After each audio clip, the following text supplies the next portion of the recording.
Hi, I'm Tim. Welcome to Watchbox, and thanks for logging on. If you love this watch, email me, tmosso at thewatchbox.com. It's in the description below. Your purchase and pricing email question line for buying this or any watch you see on any Watchbox platform. Please reach out to me directly for pricing. tmosso at thewatchbox.com. Today, we are discussing a model launched at Baselworld 2014, the resurrection of the 1969 Omega Speedmaster Professional Mark II in stainless steel. This is the Mark II coaxial chronometer. A chronograph that cops the late 60s, early 70s look, but with modern fit-finish materials and, of course, watchmaking savoir-faire. It's a big watch, but not a huge watch. Measuring 42.4 millimeters across, it's 14.9 millimeters thick, and where it really makes back some small watch cred is that it's only 46 millimeters lug-to-lug, so it's broad and kind of thick. Across the wrist, it's actually pretty narrow. Taking a look at this on my 16 centimeter circumference wrist, you can see it definitely has that look born of the 60s, but definitely more characteristic of the 70s. A full tonneau case, but not like a vintage tonneau, roboticized and mechanical. It has a machine aesthetic, but you'll also note it's nowhere near the edge of my wrist, and you can sort of see that from the top. You don't get the best vantage point. You see it better from here. The watch really does wear well on a wrist as small as 14 centimeters circumference.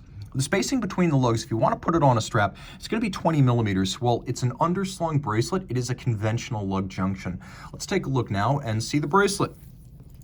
The bracelet is a nod to history, just like the watch itself, but built with modern materials and manufacturing quality. Satin finish tops, a short cross-section and profile, polished flanks. Rather than pins and sleeves, we've got screws fixing the removable links, and you can see there are many of them, so the sizing is fairly easy. But you've also got a push-button sizing slider built in. That's 9.6 millimeters of push-button incremental adjustment.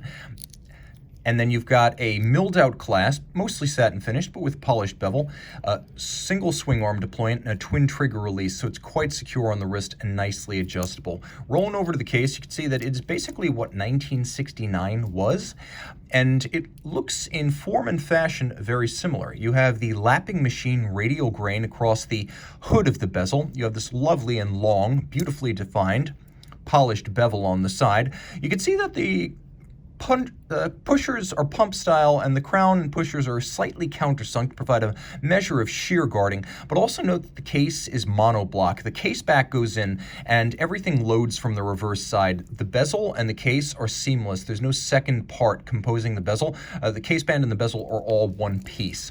Flip it over, solid case back, but I can tell you exactly what's in there after we talk about the dial. Now you can see here, we have a sapphire rather than the historic mineral. This is a sapphire crystal.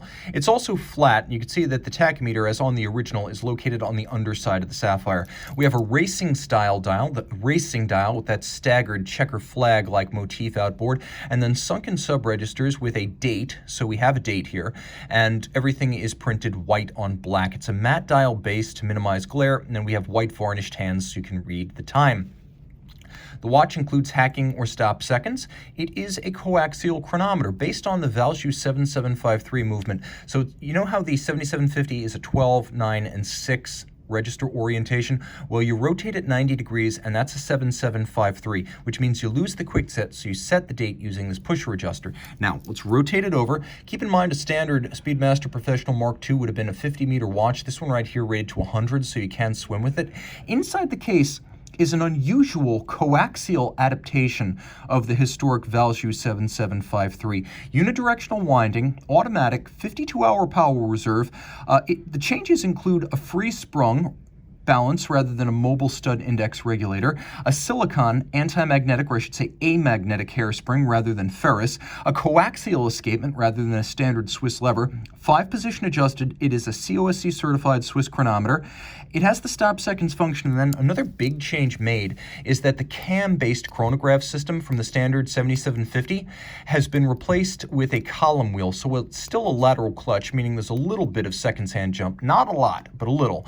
The column wheel means it remains a very crisp system to operate. As a standard 7750 uses a cam, here we're upgrading, trading up to a column wheel system. And of course, you've got that George Daniels designed coaxial direct and indirect impulse escapement system, which today really does realize all the original goals: extended power reserve, improved proficiency, and extended maintenance intervals. This is a watch that's got it all going on. Look back.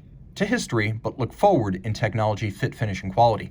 Reach out to tmosso at thewatchbox.com for purchase and pricing details. And we're back. With the Speedmaster Professional Mark II, you can see the entire tachymeter is fully loomed. It has a wonderful three-dimensional effect, too.